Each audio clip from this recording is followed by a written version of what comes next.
Sono le 2 di notte in Venezuela e le 7 in Italia quando una pioggia di bombe irrompe su Caracas. È il raid aereo con cui gli USA, per volere del presidente Donald Trump, sconvolgono lo scenario internazionale e mettono a segno la cattura di Nicolás Maduro e della moglie, che lo stesso Trump annuncia poi fuori dal Venezuela in volo verso New York. Che cosa?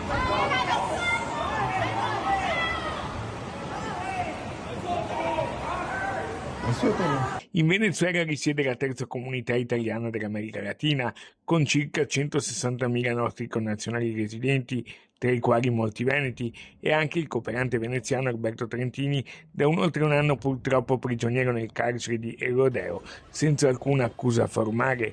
Così al telefono l'ambasciatore italiano in Venezuela, il veronese Giovanni Umberto De Vito. La situazione a Caracas è molto fluida e volatile. La nostra raccomandazione in questo momento è ai nostri connazionali di restare nelle rispettive abitazioni e di non uscire per strada.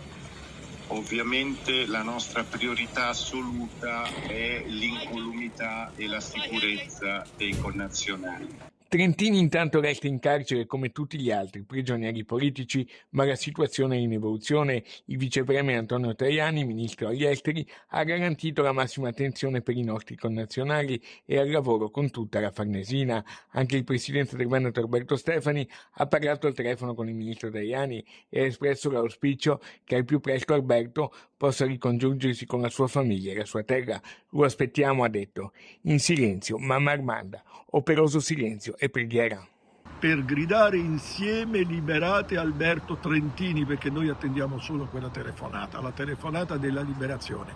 A ciascuno di noi spetta fare qualcosa. Quello che ci auguriamo noi è appunto che Alberto Trentini torni al più presto a casa in Italia, quindi qui a Venezia, al più presto possibile.